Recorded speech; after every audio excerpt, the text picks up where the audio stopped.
At 6 a.m. on July 9, 2018, Bagpat jail was functioning exactly as intended. Inmates were moving through their morning routines under the watch of state guards. Among them was a recent arrival, Munna Bajrangi. He was a high-profile mafia don with deep political ties to Mukhtar Ansari, and he was in Bagpat specifically for a court hearing regarding an extortion case. Minutes later, the prison courtyard became a kill zone. Bajrangi was shot 12 times in broad daylight, a staggering breach of security that left one of the state's most feared gangsters dead on the concrete. The shooter was fellow inmate Sunil Rathi. When the police moved in, he didn't run. He admitted to the hit, but offered a bizarrely trivial motive, claiming he killed the mafia boss because Bajrangi had insulted his physical build during an argument. The official investigation quickly soured. The CBI was unable to explain how a fully loaded handgun entered a high-security facility, and the trail leading to whoever ordered the hit went cold. Rathi had achieved something few criminals ever manage. He successfully used a high-security prison as a tactical shield, executing a high-profile rival, while the state provided the very walls that made him untouchable. To find the origin of this calculation, you have to go back to 1999 in Tikri village. Sunil's father, Naresh Rathi, was a local politician and a successful landowner. He was known for resolving local disputes and helping the poor, a level of popularity that made him a significant target for rival political factions. On December 12th, Naresh's car was ambushed while returning from Alitar. Gunmen opened fire on the vehicle, killing Naresh and 2 others instantly. Sunil was 21 and studying for his degree in Meerut when he received the news. He saw the slow machinery of the courts and decided he didn't have the patience for it. He dropped out of college, returned to Bagpat, and began hunting the men named in the murder conspiracy. In June 2000, during a local election cycle, Sunil and his associates tracked down the men responsible for his father's death. He executed 4 people involved in the conspiracy, choosing a moment when his family's political rivals were at their most visible.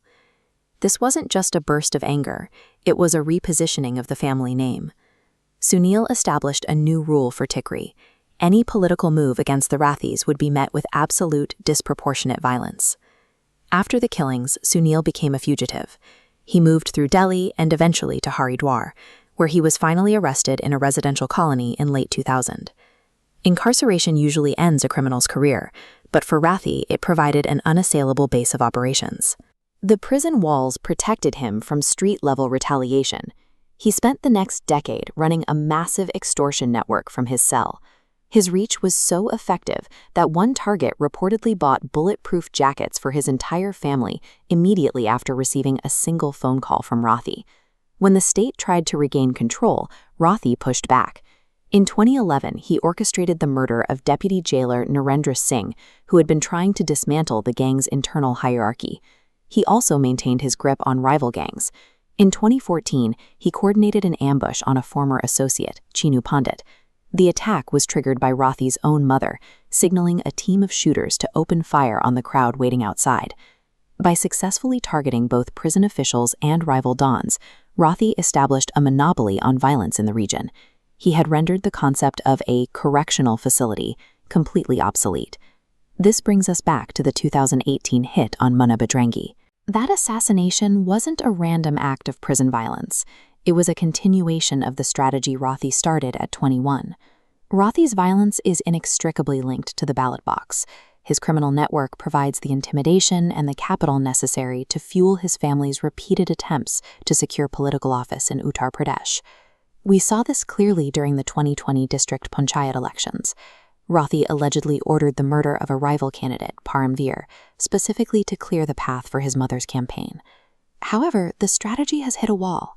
Despite the decades of extortion and murder, the local electorate has repeatedly rejected his candidates. Both his mother and his wife have failed to win their targeted seats, even when the opposition was physically removed. Sunil Rathi remains behind bars today, facing over 41 active criminal cases, including multiple homicides. He has successfully transformed a state-run facility into a personal headquarters, using the security of the prison to manage a network that the law seems unable to dismantle. In Rathi's world, the law has been subverted. He stays within the reach of the state only because its walls provide the very protection he needs to continue operating.